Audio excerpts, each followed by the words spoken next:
sebelum menyampaikan materi, ingin meminta maaf dulu yang sebesar-besarnya. Saya minta dijadwal lebih pagi, jam 10, ternyata ada rencana yang lain. Saya harus ke rumah sakit dulu sampai siang. Sekali lagi mohon maaf ya, teman-teman ini. Iya Pak, semoga cepat sembuh. Iya, terima kasih. Jazakumullah khairan khatsira. Yang kedua, saya senang bisa ikut menimba ilmu dengan teman-teman mahasiswa, khususnya HMI, dan umumnya mahasiswa UNS, ya, baik dari Visipol maupun dari fakultas yang lain. Karena bagi saya, berbincang dengan teman-teman mahasiswa, itu menambah kebaruan.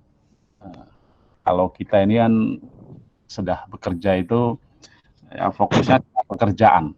Jadi menimba ilmunya lebih kurang, lebih sedikit. Tapi ketika ketemu sama teman-teman mahasiswa, saya merasa senang. Saya dapat input, saya dapat pencerahan. Mudah-mudahan sharing kita kali ini bisa menambah pemahaman dan penguasaan kita terhadap ilmu yang kita geluti dan terhadap fenomena yang sedang terjadi. Teman-teman yang berbahagia, saya diminta bicara soal disfungsi demokrasi dalam fenomena calon tunggal pilkada. Nah, ini ada bahan yang sudah disiapkan. Ini saya minta dari dari mahasiswa juga ini yang buat ini. Saya pernah bicara di media soal ini, lalu saya beri ke yang bersangkutan, terus dia buatkan PowerPoint ya, yang teman-teman bisa lihat. Mahasiswa Visipol juga jurusan yang buat ini jurusan politik dan pemerintahan. Kalau di UGM itu Visipol jurusannya bukan departemen ya, departemen politik dan pemerintahan. Yang buat ini mahasiswa magang, anak HMI juga, namanya Sri Melan. Jadi karena saya alumni HMI Visipol, maka banyak teman-teman di sekitar saya itu ya alumni HMI Visipol. Kalau yang lain-lain yang magang-magang juga banyaknya dari HMI. Himpunan mahasiswa Islam, sekaligus harapan masyarakat Indonesia. Nah, mudah-mudahan teman-teman menjadi harapan itu ya. Amin amin. Oke. Kalau kita bicara soal calon tunggal, memang terasa aneh gitu ya. Padahal kita ini sudah memantapkan diri pada jalur demokrasi, bahkan kita sudah menuju konsolidasi demokrasi. Walaupun sebenarnya soal demokrasi ini dari semenjak kita berdiri sudah kita tegaskan ya. Ada kalimat di pembukaan Undang-Undang Dasar itu di alinea keempat kalau tidak salah itu, yang berkedaulatan rakyat. Nah, namun lebih ditegaskan lagi ketika reformasi hadir Undang-Undang Dasar hasil amandemen di pasal 1 ayat 2 itu. Kedaulatan berada di tangan rakyat dan dilaksanakan sepenuhnya berdasar Undang-Undang Dasar. Ya. Dengan kalimat itu, selain kita memantapkan diri di jalur demokrasi, kita juga menganut demokrasi konstitusional. Ketika kita bicara itu, seakan ketika hadir calon tunggal itu membelakangi demokrasi. Sebab dalam demokrasi itu ada prinsip kontestasi, ada prinsip kompetisi, gitu, yang dengan dua prinsip itu menghendaki setiap dalam perhelatan pemilihan ada minimal 2 pasangan calon. Minimal 2 pasangan calon. Kalau tidak ada 2, itu namanya apa ya namanya? Namanya di sini kita sebut sebagai uncontested election. Kalau bahasa Inggrisnya itu uncontested election. Bahkan di sini disebut ini fenomena langka, bisa jadi hanya terjadi di Indonesia. Ke depan fenomena calon tunggal ini nampaknya bertambah. Dari periode ke periode itu makin banyak, mulai dari 3, 9, 16 dan dimungkinkan ke depan 31, setidaknya ya 21 lah gitu ya. 21 calon tunggal. Dari sisi regulasi calon tunggal ini hadir karena ada putusan MK. Putusan MK nomor 100 ya tahun 2015. Nah, putusan MK itu terjadi karena satu terkait dengan, ini saya tulis di sini, terkait dengan fenomena politik ya. Bisa jadi ada paslon, biasanya itu petahana, yang sangat kuat dari sisi dukungan, sangat kuat dari sisi dukungan partai, maksud saya, sangat kuat dari sisi dana, gitu. Lalu sangat kuat dari sisi prestasi, yang bisa membuat partai-partai itu dan masyarakat itu memang hanya menginginkan yang bersangkutan. Hanya menginginkan yang bersangkutan. Terlebih ketika ada survei ya. Sebenarnya salah satu faktor juga itu survei. Survei itu kan ingin mengetahui persepsi publik, pendapat publik, opini publik, pilihan publik. Nah ternyata dari survei itu terus yang menonjol, itu terus yang paling tinggi popularitas dan elektabilitasnya, dan secara psikologi partai itu ingin menang, ya udahlah, dukung ini saja, satu saja. Terlebih juga masyarakat dengan survei itu menginginkan yang bersangkutan. Jadi menurut saya tidak bisa semata-mata kita salahkan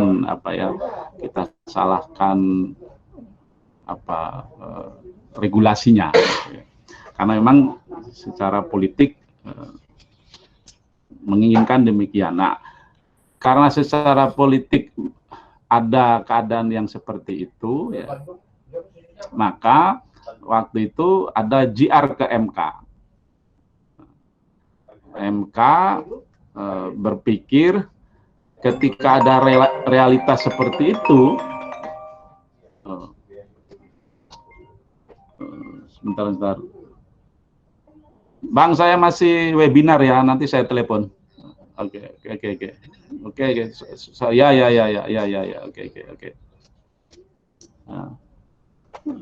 MK memutuskan, ya, pada waktu itu kan ada tiga daerah yang memang harus satu ya, karena semua partai menginginkan satu, dan ketiga daerah itu semuanya petahana. Akhirnya MK memutuskan, walaupun KPU waktu itu tidak menghendaki, ya, KPU tetap berpegang kepada prinsip demokrasi, kompetisi kontestasi, termasuk dengan DPR juga. DPR waktu itu juga tidak menghendaki sebenarnya, mereka tetap menginginkan ada minimal, karena bahasa undang-undangnya diikuti minimal oleh 2 pasangan calon ya. Waktu itu Undang-Undang 8 2015. Sekarang kan Undang-Undang 10 2016. Iya. Nah, akhirnya MK memutuskan silahkan 1 pasangan calon,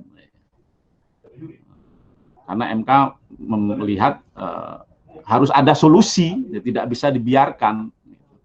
Kita kan sudah memastikan pemilihan itu berlangsung 5 tahun sekali.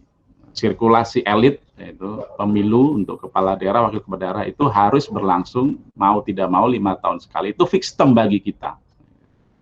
Dalam teori demokrasi itu katakanlah Robert Dahl ada di situ saya singgung, salah satu cirinya itu ya ada pemilu yang reguler selain pemilu yang adil. Nah, kita ingin tegakkan itu. Nah, kita ingin memastikan juga jalannya pemerintahan tetap berjalan. Akhirnya MK memberikan jalan keluar. Namun demikian, MK tidak menutup mata terhadap prinsip demokrasi itu. Dan ini sebenarnya menyitir juga pendapatnya Joseph Supentarian itu di atas itu ya. Ya, harus tetap ada kesempatan bagi masyarakat untuk menyatakan setuju atau tidak setuju gitu, terhadap paslon yang ada itu, sehingga jalan keluar MK itu diperkuat dengan apa? Dengan menyandingkan paslon tunggal itu dengan kotak kosong. Jadi kotak kosong ini untuk menjamin ya, rakyat tetap punya pilihan, rakyat tetap punya daulat, rakyat tetap bisa menyatakan setuju dan tidak setuju terhadap paslon yang ada. Dan kejadian di Makassar. Jadi artinya pilihan MK itu dalam prakteknya kejadian. Gitu. Ada di Makassar hanya satu paslon ya, disandingkan dengan kotak kosong. Nah, kotak kosongnya ternyata menang gitu. Ya, menang itu sekarang PLT Kota Makassar itu. Ya, itu juga. Dan yang lebih membuat kita ya makin apa itu makin bisa mengerti paslon tunggal itu pun harus menang 50% plus 1. Oh, itu coba. Nah, jadi nggak sembarangan. Nah, menurut saya ini kearifan kita ya kan dalam berdemokrasi. Kalau teman-teman baca berbagai macam literatur itu kan demokrasi itu ada demokrasi universal itu biasanya menyangkut yang dasar-dasar, prinsip dasar itu semua negara yang menurut demokrasi hampir mempraktekkan yang dasar-dasar itu. Tapi juga selain itu ya ada nilai implementatif, operasional yang berdasarkan konteks budaya, konteks politik, konteks ekonomi masyarakat bersangkutan yang menerapkan demokrasi. Itu disebut dengan demokrasi partikular. Nah, menurut saya pasangan calon tunggal ya, disandingkan dengan kotak kosong itu merupakan demokrasi partikular, ya. Ciri khas kita lah, ya, ciri khas kita. Ya memang tidak pas, tapi ini menjadi unik. Gitu. Ya, walaupun satu kita tetap menganut kontestasi, menganut kompetisi, tapi dengan apa cara yang berbeda gitu ya. Sebenarnya ini mirip dengan apa perilaku masyarakat kita zaman kerajaan itu ada ya. Ada namanya istilahnya itu PP. Mungkin teman-teman yang ngambil mata kuliah pemerintahan desa itu PP itu adalah tindakan warga desa yang menyatakan ketidaksetujuannya atas kebijakan raja waktu itu dengan apa? Mendatangi alun-alun, berjemur di situ. Nah, kalau zaman sekarang apa? Demo begitu ya. Nah, demo. Kalau zaman dulu istilahnya PP. Jadi coba dibaca bukunya apa ya? Sartono Kartodirjo ya, itu ada tentang desa itu. Bukunya tebal, itu tentang desa. Itu ada. Kalau nggak salah di situ disebutkan istilah PP itu tadi. Jadi partisipasi politik dalam bentuk penolakan diam gitu ya, penolakan diam gitu ya, bareng-bareng menuju alun-alun berjemur. Nah, itu ya. Mungkin yang kotak kosong itu diinspirasi oleh itu, jadi harus ada tetap diberi ruang bagi masyarakat itu untuk mendapatkan pilihan yang lain. Nah, pilihan yang lainnya itu apa? Setuju atau tidak setuju terhadap paslon tunggal itu. Nah, ini fenomena politiknya ya. Lalu ada juga penyebab ya fenomena struktural tadi saya tolong di ini di apa? Dilanjut ya. Bisa jadi dari sisi struktural itu paslon tunggal terjadi karena regulasi kita mengharuskan 25% suara sah atau 20% kursi. Tanpa ada batasan. Mestinya kan ada batasan tuh. Kalau sudah mencapai katakanlah 40% begitu, oh udah cukup lah itu. Nah, tapi ternyata enggak juga. Bahkan bisa sampai 100% ya. Kalau kita berikan batasan, bolehlah paslon ini harus ada ambang batas didukung parpol yang mempunyai 20% kursi atau 20% suara. Tapi tidak boleh melebihi 40%. Nah, itu bisa jadi untuk tetap mendapatkan minimal dua pasangan calon. Tapi ternyata tidak seperti itu. Lalu bisa jadi karena beratnya calon perseorangan. Syaratnya yang ini syaratnya dulu dinaikkan. Bisa jadi karena biaya kampanye itu mahal ya. Untuk kabupaten kota itu minimal 25 miliar. Minimal itu ya. Kota biasanya. Lalu yang kedua ya ini dari sisi struktural bisa jadi pelembagaan partai politik itu lemah. Nah, mestinya kan salah satu fungsi partai itu rekrutmen. Nah, kalau dia rekrutmen maka tugas dia itu ya mengajak orang masuk, lalu dikader, diseleksi, lalu ditawarkan, disuguhkan. Ini loh yang pantas untuk memimpin daerah saya dari partai saya. Kan mestinya begitu. Apapun yang terjadi, kan misinya kan begitu. Tapi di kita nggak tahu itu. Misinya ingin menang sih. Misinya ingin berjalan dengan baik. Misinya bukan dalam rangka menampilkan figur-figur yang telah digodok oleh dia gitu.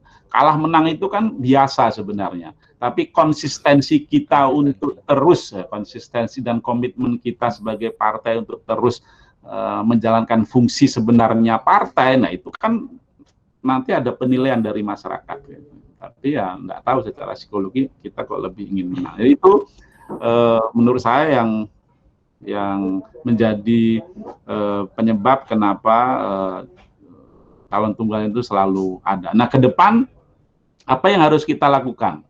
Apa yang harus kita lakukan agar tidak terjadi paslon tunggal kembali?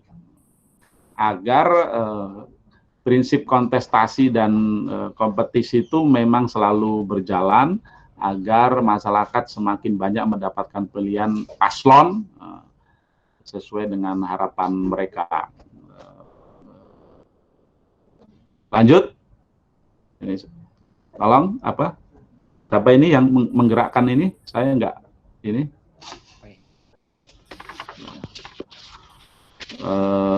Ke ini. Nah, menurut saya ini saya buat di sini.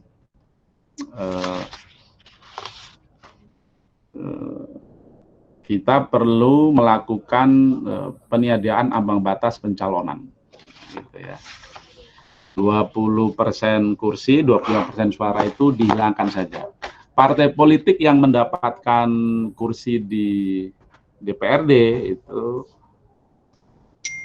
semuanya bisa mencalonkan. Ini terlebih ketika formula pemilihan kepala daerah wakil kepala daerah itu menggunakan formula pemilihan apa itu pluralistik gitu ya, bukan mayoritas. Kalau dulu kan pernah mayoritas, lalu diturunkan mayoritas moderatif. Awalnya harus mencapai 50%, habis itu mencapai 30%, habis itu dihilangkan sama sekali. Jadi siapapun yang meraih suara terbanyak dari kontestan yang ada, ya mereka lah yang terpilih. Nah, kalau sudah seperti itu, maka untuk apa lagi ambang batas? Kalau saya begitu, supaya partai-partai yang dapat kursi itu ya bisa mencalonkan kadernya semua. Ya, banyak paslon nggak apa-apa, kan banyak pilihan. Masyarakat kita semakin dewasa kok dalam berpolitik, semakin cerdas juga dalam berpolitik. Terbukti apa? Terbukti pemenang pemilu nasional itu termasuk pemilu daerah selalu berganti-ganti. Itu kan menunjukkan masyarakat ada yang puas, ada yang tidak puas, ada yang setuju, ada yang protes, gitu, ada yang berpindah. Nah, itu menunjukkan masyarakat makin cerdas. Ya kan? Mereka juga bisa menghukum kalau nggak benar. Ya kan? Lalu yang kedua, ke depan dari sisi ini kita bisa melakukan pelaksanaan pemilihan kepala daerah itu serentak dengan pemilihan DPRD.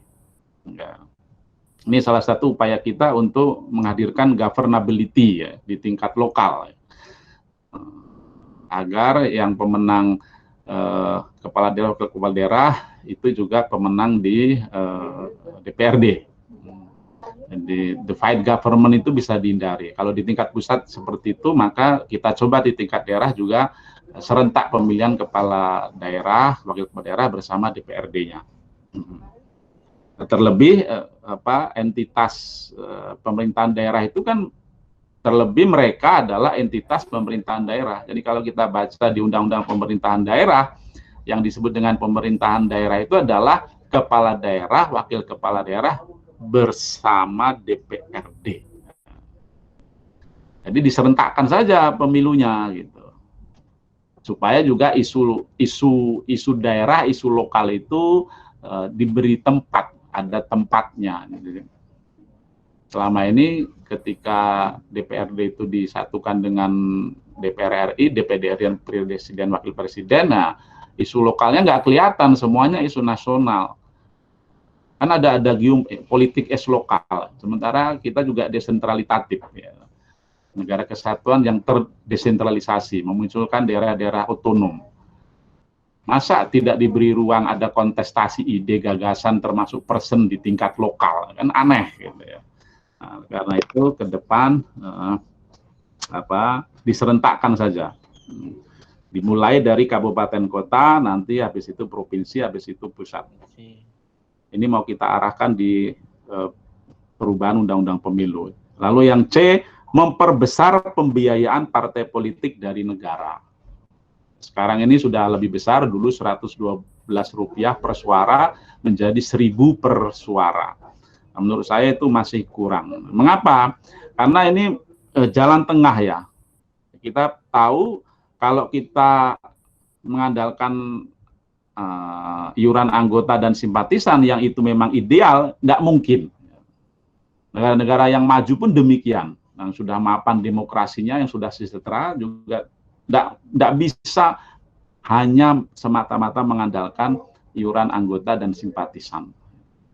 Lalu kalau kita menyerahkan ke beberapa orang, ya kan, yang kaya raya untuk biayai partai, nanti teman-teman protes juga karena akan memunculkan oligarki.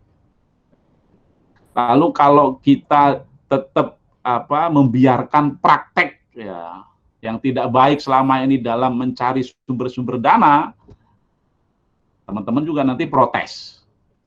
Sementara teman-teman menuntut agar partai yang sudah menjadi institusi publik ada dalam konstitusi semakin bertanggung jawab kepada masyarakat, semakin menunjukkan karya dan kerja dan karyanya untuk kesejahteraan dan untuk keadilan masyarakat. Untuk menuju ke sana, menurut saya tanggung jawab publik terhadap partai itu harus diperkuat dengan memperbesar pembiayaan partai politik dari negara. Supaya teman-teman juga semakin bisa menuntut partai itu makin baik dari hari ke hari. Lalu yang berikutnya, perlu adanya pembatasan belanja kampanye. Nah, ini selama ini belum pernah ada dalam regulasi itu belanja kampanye dibatasi. Sementara untuk sumbangan sudah ada. Ada yang 1 miliar, ada yang 7,5 untuk pemilu.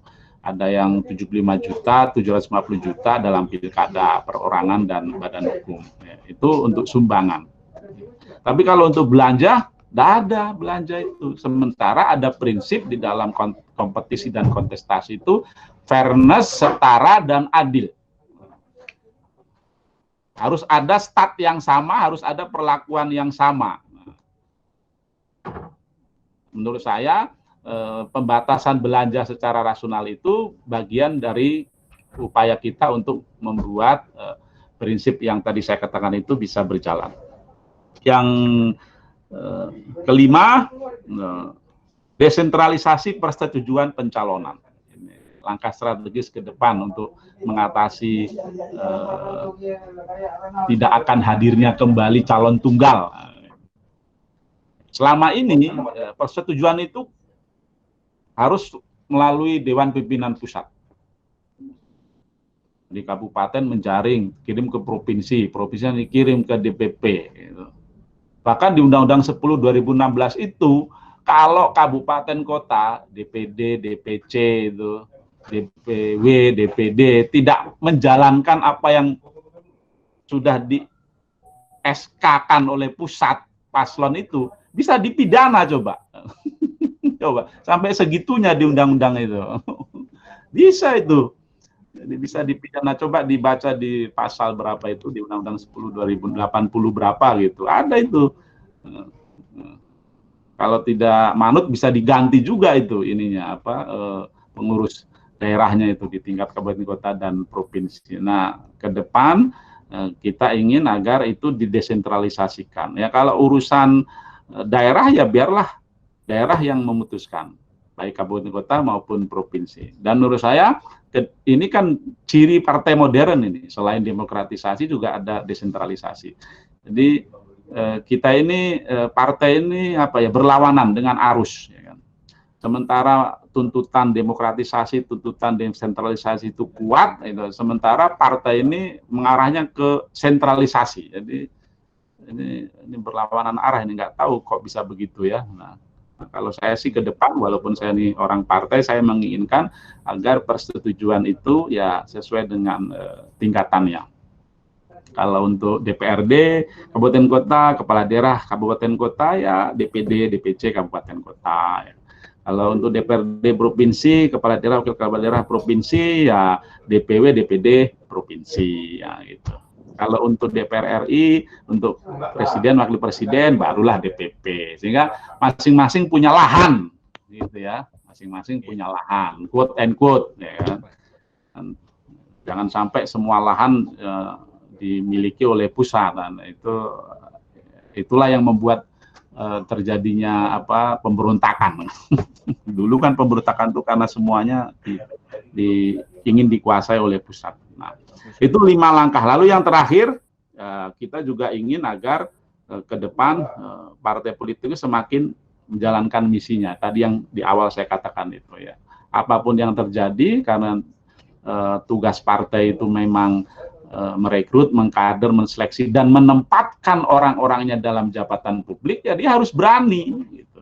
Menang kalah itu belakangan. Saya kira itu yang bisa saya sampaikan.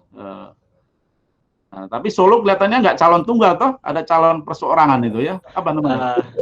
Ada calon independen, Pak. Oh, calon independen. Nah, ya itu. Ya, mudah-mudahan itu bukan calon bonita ya kan. Ya, itu tadi yang cukup menarik sebenarnya. Ya, mudah-mudahan ya kan. Kira-kira itu yang bisa saya sampaikan kepada teman-teman pada siang hari ini. Saya kembalikan ke saudara moderator. Billahi taufik wal hidayah. Wabillahi muwaffiq ila aqwamit thoriq. Wassalamualaikum warahmatullahi wabarakatuh. Waalaikumsalam warahmatullahi wabarakatuh. Terima kasih, Pak. Mungkin langsung aja kepada teman-teman yang ingin bertanya dan berdiskusi pada hari ini. Silahkan di kolom komentar.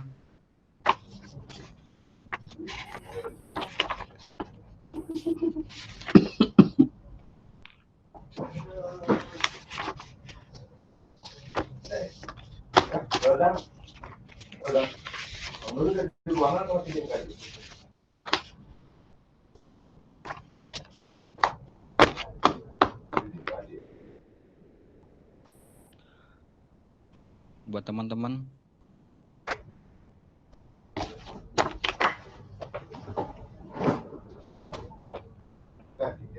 Kalau belum ada, mungkin aku izin bertanya aja sih. Sebenarnya sistem yang ideal itu seperti apa sih, Kanda, untuk apa? proses yang mana? pilkada sistem yang ideal untuk mengurangi dari paslon tunggal sendiri? Oh ya, Sebenarnya seperti apa gitu?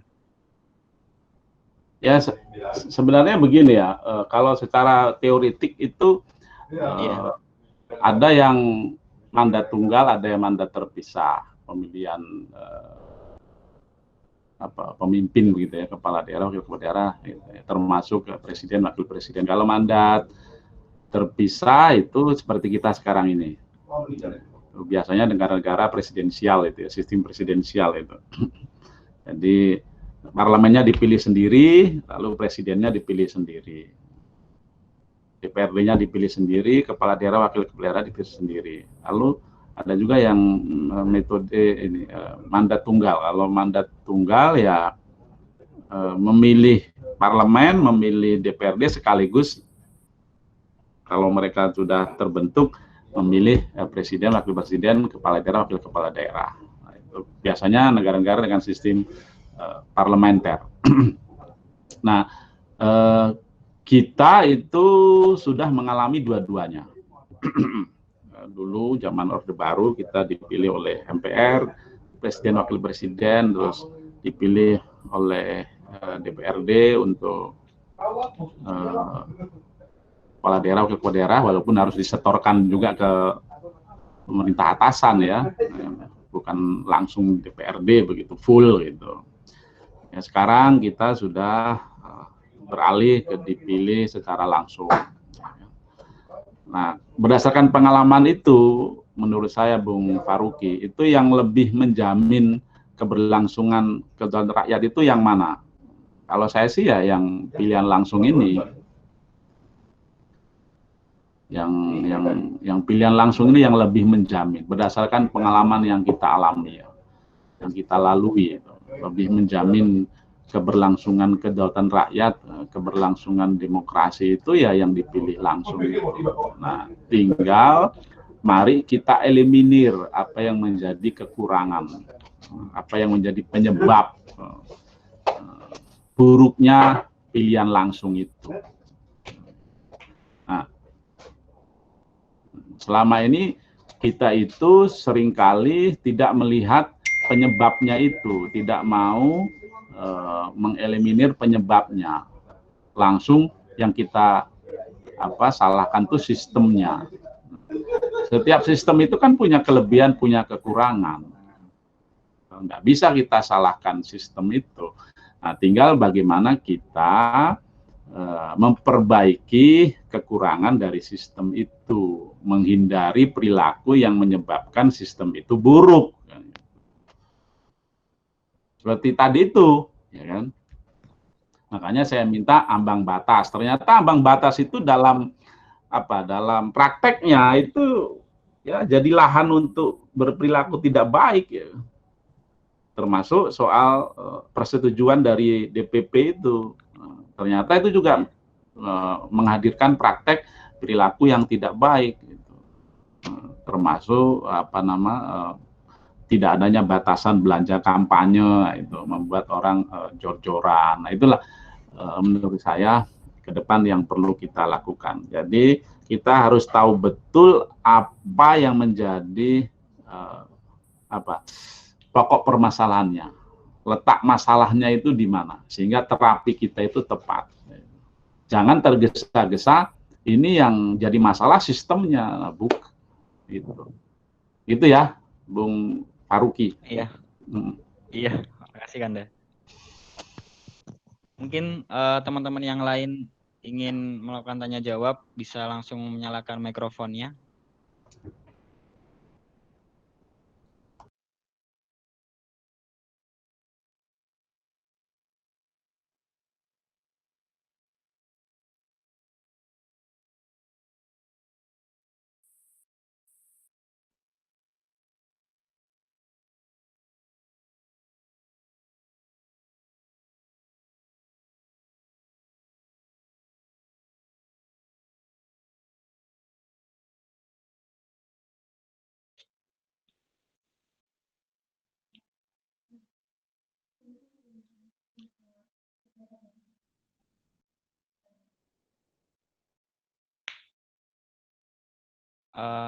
Mungkin sedikit bertanya lagi ya Kanda, gimana peningkatan ini dari tahun ke tahun tuh selalu bertambah. Nah, pada tahun ini juga bakal diprediksi naik. Sebenarnya lagi tuh dari partai politik setiap tahunnya apakah sudah melakukan evaluasi dan seperti apa mungkin?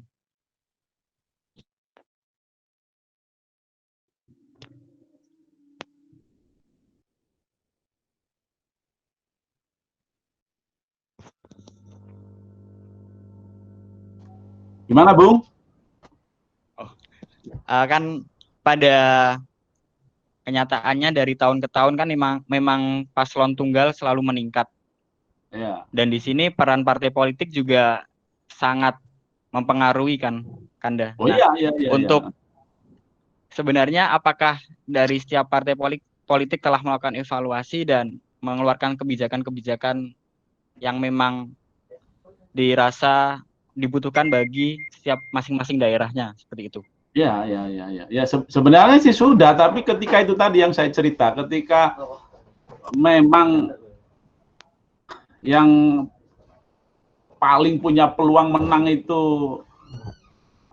Faruqi, ya sudah, mau gimana lagi? Partai kan itu tadi, partai itu ingin menang gitu. Ya. Kalau pada akhirnya yang bisa muncul menjadi paslon itu A, ya kecenderungan partai ya apa ya itu tadi pasti mendukung yang A itu apa itu tadi apa menurut saya karena ya psikologi kita ya belum tentu juga kalau kita mau kalau partai itu nanti menghadirkan paslon alternatif itu mau bisa menang kan gitu, belum tentu bisa juga membiayai ya itu. Jadi makanya saya bilang harus ada langkah yang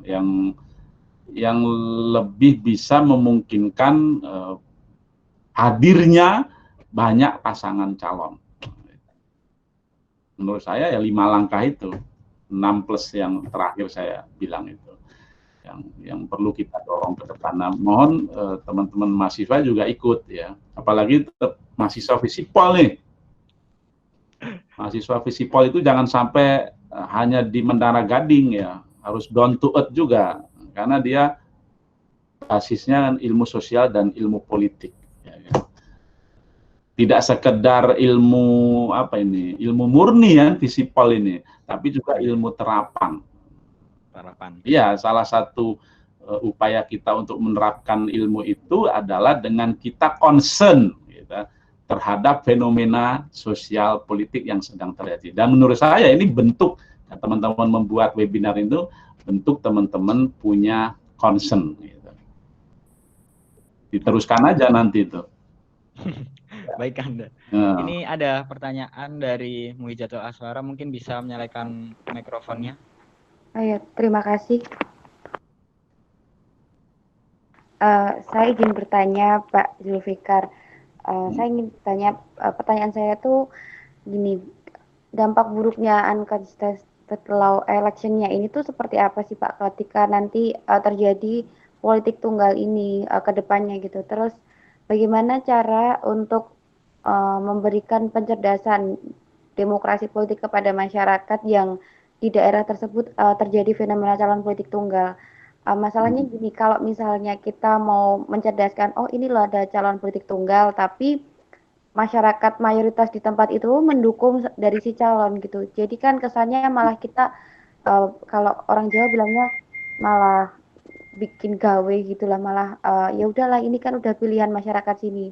Semacam dia punya legitimasi khusus gitu di situ.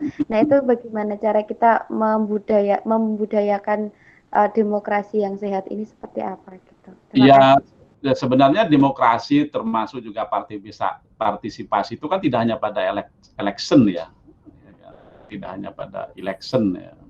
Memang ada potensi kalau paslon tunggal itu karena dia quote and quote mampu memborong semua partai politik, nanti ke depannya dia bisa semaunya. Gitu. Ya, ada potensi dia otoriter, bahkan bisa ada potensi dia diktator. Karena ya semuanya oke sama dia kalau dia terpilih. Nah, untuk itu perlulah diimbangi dengan hadirnya semakin kuat civil society, ya, termasuk teman-teman mahasiswa ini. Karena tadi saya bilang partisipasi itu tidak hanya pada election, tapi seluruh proses politik, seluruh proses sosial itu sebenarnya menuntut partisipasi. Partisipasi yang termasuk yang kritis, ya kan? Tidak hanya partisipasi yang pro, tapi yang kontra juga. Nah, saya ingin mahasiswa itu menjadi pihak yang memperkuat civil society, karena sekarang ini civil society kita kan menurut saya melemah gitu ya. Negara terlalu kuat begitu karena dukungan terhadap penguasanya terlalu besar, ya kan. Ya, lalu keadaan kita juga lagi terganggu dari sisi kesehatan, dari sisi ekonomi, ya orang lebih fokus kepada itu. Maka kepada jalannya pemerintahan nggak terlalu fokus, sehingga kita perlu itu tadi menghadirkan civil society ya, yang tetap kritis gitu ya, kepada jalannya pemerintahan. Apalagi kita kalau mau kritis itu kan sekarang takut ya, takut langsung dikenanya ujaran kebencian lah, hoak lah, gitu. Takut dipersekusi lah gitu ya di medsos itu. Tapi menurut saya kalau itu yang tidak punya basis argumen ya, tidak berdasarkan fakta, data, tidak ada analisisnya, tidak ada pandangan saintifiknya. Tapi kalau basis argumentasinya kuat berdasarkan saintifik, ya itu enggak apa-apa, itu enggak akan diapa-apakan. Saya kira itu ya jawaban saya itu. Baik, terima kasih, Pak. Ya, Muhijatul siapa? Asfarah.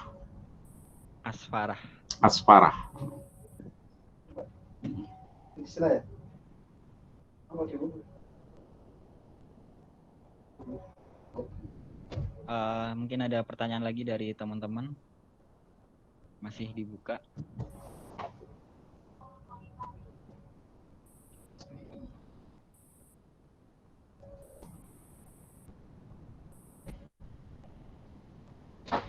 Ini koncopannya di lab ya.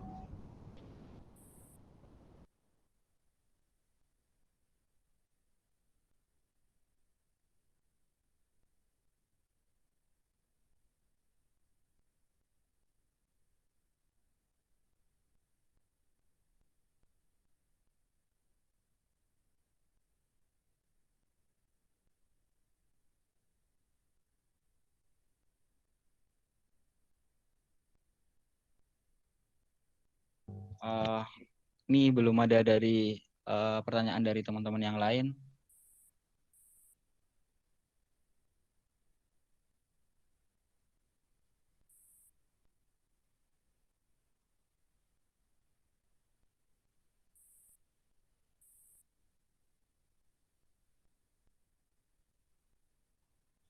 Mungkin Kanda Zulfikar bisa di closing statement dulu sebelum saya ringkas nanti sebagai penutup.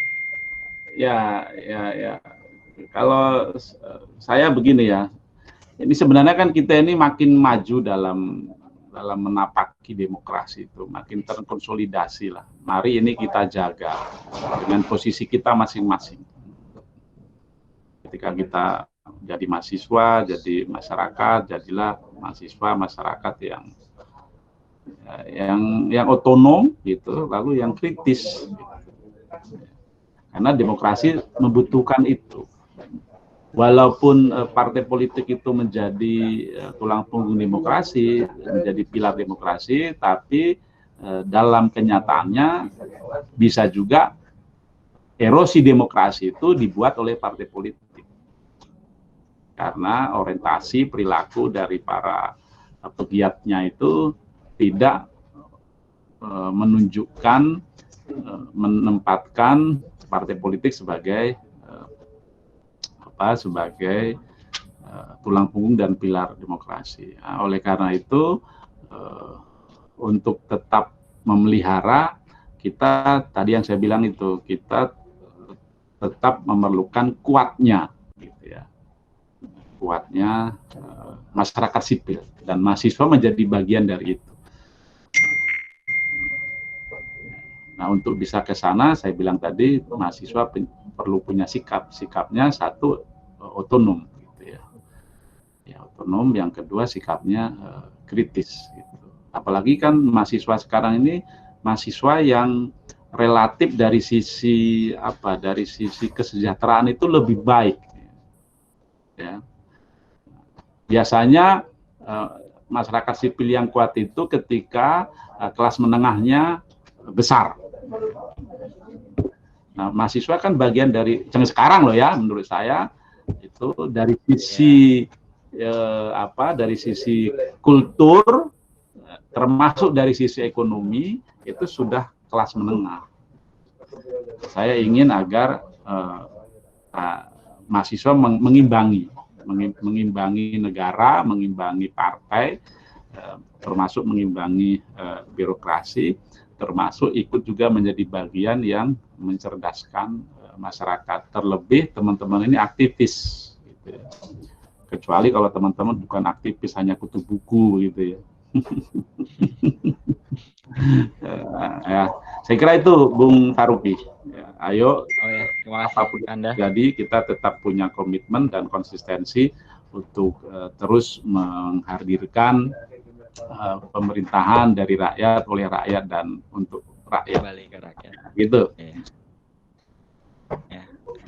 Terima kasih Kanda, dan coba saya merangkum diskusi pada siang hari ini tadi, bagaimana demokrasi yang ideal sendiri untuk mulai dari fenomena calon tunggal. Yang pertama adalah ada 5 langkah strategis. Yang pertama adalah peniadaan ambang batas pencalonan bagi seseorang yang mengikuti kontestasi dari pilkada sendiri. Yang kedua adalah pelaksanaan pemilihan kepala daerah serentak dengan pemilihan Dewan Perwakilan Rakyat di daerah masing-masing. Yang ketiga adalah memperbesar pembiayaan partai politik dari negara. Dan yang keempat adalah pembatasan belanja kampanye secara rasional. Dan yang terakhir adalah desentralisasi persetujuan pencalonan kepala atau wakil kepala daerah guna menjamin demokrasi semenjak di internal parpol. Dan kembali lagi di penegasan fungsi parpol adalah untuk merekrut, mengkader, dan menseleksi dan menyuguhkan kader mereka untuk menduduki jabatan publik dalam konteks pemilihan. Seperti itu mungkin secara keseluruhan pada bincang politik disfungsi demokrasi dalam fenomena calon tunggal pilkada. Terima kasih. Kemudian yang terakhir adalah penutup. Saya tutup acara diskusi pada siang hari ini dengan alhamdulillah bersama-sama. Alhamdulillahirobbilalamin. Assalamualaikum warahmatullahi wabarakatuh. La ilaha illa anta astaghfiruka wa atubu ilaik. Assalamualaikum warahmatullahi wabarakatuh. Waalaikumsalam warahmatullahi wabarakatuh. Terima kasih.